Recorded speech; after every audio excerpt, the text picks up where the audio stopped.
Bueno, seguimos con salud pública y realmente acabo de escuchar estadísticas espeluznantes referente al manejo o al despilfarro del agua en este país. Juancho Ducra, exdirector del IDAN, exdirector del proyecto de saneamiento de la bahía. Y con esta escasez se ha dicho de todo, desde proyectos de desalinización hasta, bueno, casi hasta hacer la danza de la lluvia para ver si cae lo que estamos esperando hace meses. Pero la cosa es que ya la situación está muy crítica en Azuero y incluso se está haciendo racionamiento en provincias donde haya habido como Bocas del Toro. Es decir, un país que ha sido una potencia hídrica, ¿qué falló? Bueno, de hecho, yo sigo sosteniendo que nosotros no tenemos un problema de precipitación pluvial. Tenemos un problema que estamos viviendo en este momento en el verano, que va a ser muy duro y todavía no ha terminado, lastimosamente. Hay provincias que la están pasando muy mal, como el área de Azuero. Las lluvias se pronostican hasta después de mayo y es un problema de estacionalidad. En realidad, en general, la precipitación de Panamá sigue siendo una de las mejores del mundo. O sea, lo que nosotros llamamos el arco seco, que es precisamente el área de Azuero, llueve cerca de 1,5 metros al año. 80 días al... 1,5 metros de precipitación durante todo el año en promedio. Obviamente tenemos 3 a 4 meses de temporada seca.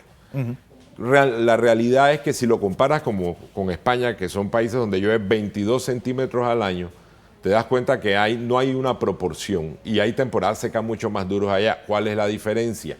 Precisamente la planificación. España cuenta más de 1.000 embalses. Panamá tiene, si acaso, 6 embalses, de los cuales 2 embalses, que es el lago Alajuela y el lago Gatún, solamente se usan para uso integral. Los demás son para producir energía eléctrica, punto. No se le saca ningún otro beneficio. No aprovechamos bien los recursos hídricos, no hacemos microembalses. Lastimosamente, proyectos como el de Riego de Tonosí, que ha terminado como terminado, son soluciones precisamente para estas estacionalidades. No solo para la época seca, sino también porque ahora estamos viviendo, vas a ver en noviembre que vamos a estar en lo contrario, con inundaciones, con exceso de lluvia, y igualmente los embalses son los que regulan esto. O sea, tenemos que planificar mejor para poder manejar nuestras estacionalidades, que no es que están sucediendo ahora, porque el fenómeno del Niño ha habido. Este es probablemente uno de los más duros.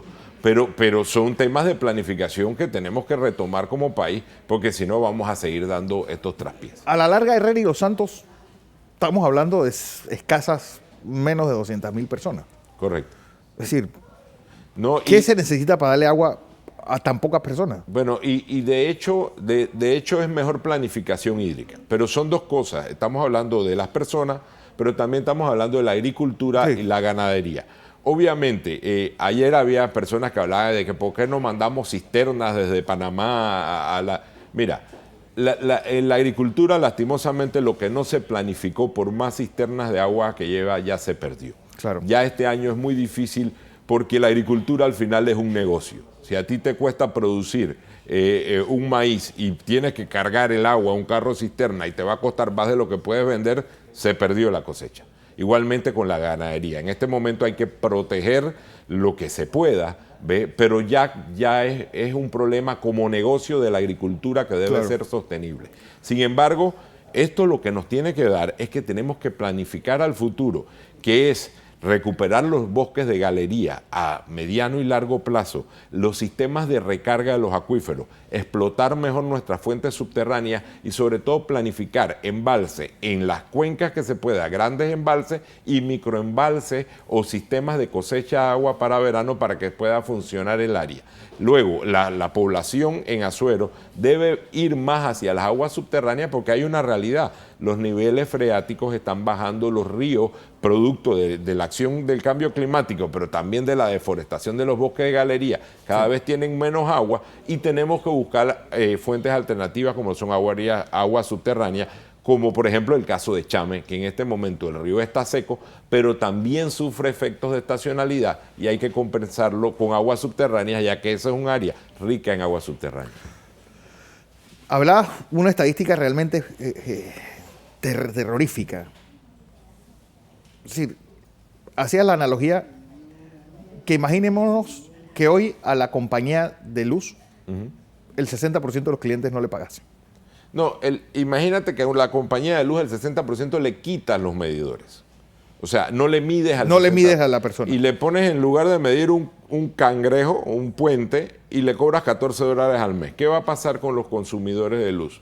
Van a vivir 24 horas al día con aires acondicionados, con todo prendido, y al final, ¿qué va a pasar? Que la hidroeléctrica o la termoeléctrica va a colapsar. 1, 2, la compañía va a quebrar. La compañía va a quebrar. Eso es el resumen en este momento del IDAN. Decías incluso que los panameños somos uno de los consumidores per cápita más importantes de agua en América. Sí. Y los colonenses son en el mundo entero. Y precisamente por eso. O sea, la estadística que se genera de 350 litros por persona al día, que se habla de grandes fugas, la gente piensa que son fugas físicas, que las tuberías están rotas. Sí, es cierto, uno ve tuberías rotas en las calles porque el IDAN tiene poca capacidad institucional, pero realmente la fuga es comercial.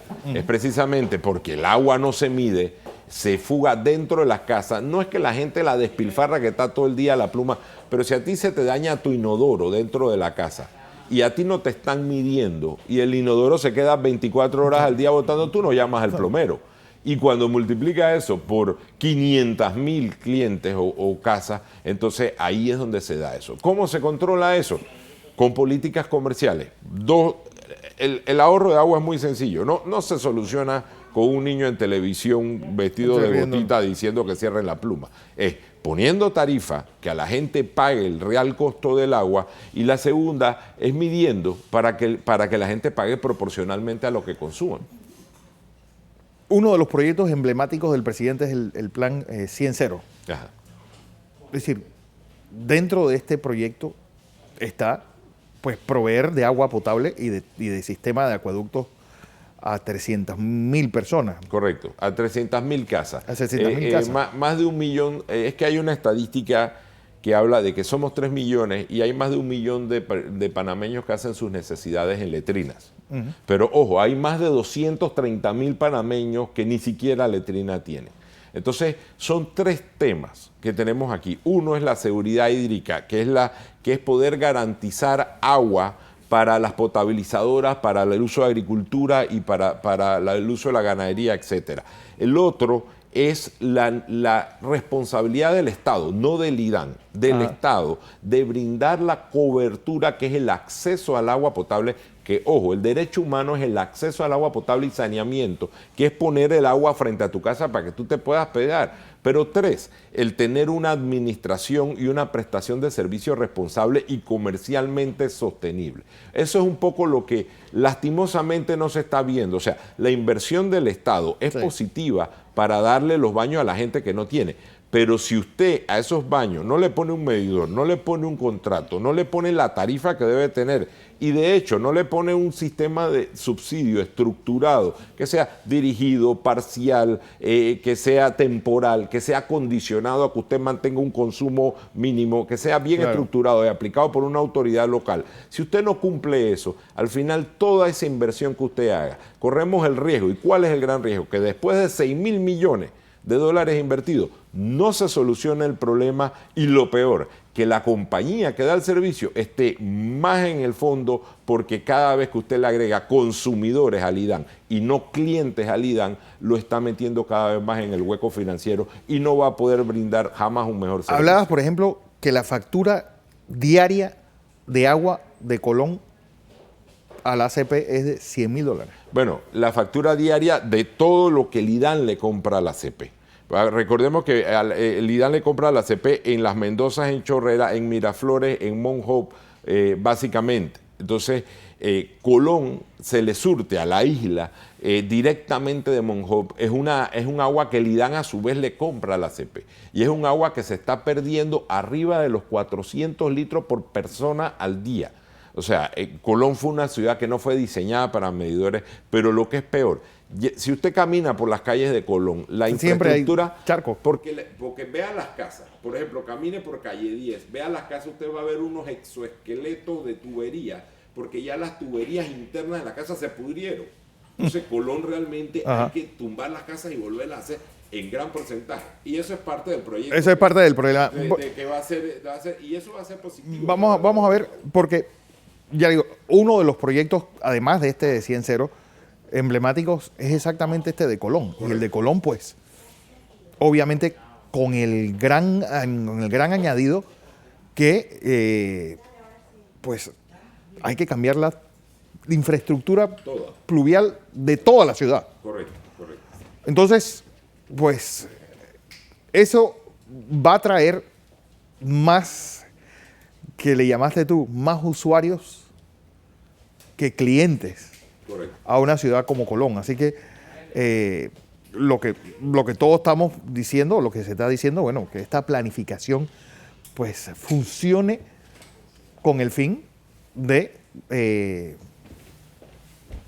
que el IDAN no llegue un momento en que colapse y adiós, se acabó todo. Y de hecho, por eso, mira, si uno compara las inversiones que se han hecho en agua potable y saneamiento en gobiernos anteriores, la pretensión, porque llegar a 6.000 millones es bien difícil. Es muy difícil. La pretensión de invertir 6.000 millones, el llamado de atención son dos cosas. La primera, en el riesgo de la supervisión, o sea, invertir 6.000 millones de dólares en obra requiere supervisión, requiere planificación para que después sean efectivamente. Pero la segunda es la priorización y la planificación de eso. Si de esto no se invierte en la transformación del IDAN, a que se transforme en una empresa pública, ojo, pública, pero comercialmente rentable, que sea descentralizada, que funcione según las cuencas y que sea sostenible, difícilmente los 6.000 millones van a ser para mejorar el sistema, porque ¿de qué le sirve poner más potabilizadoras, más tuberías, baños, etcétera, si al final la prestación del servicio sigue siendo mala? Entonces, ese es el llamado de atención. ¿Dónde está el plan estratégico del IDAN? ¿Dónde está el plan estratégico de la seguridad hídrica integral? Que en este momento se está trabajando y, ojo, todavía hay tiempo y hay que apoyarlo. Pero eso se tiene que hacer, y el llamado de atención que se tiene que hacer a la misma velocidad de las inversiones de infraestructura. Así es. Ingeniero Juancho Ducré, él es, exdirector del IDAN, exdirector del proyecto de saneamiento de la Bahía.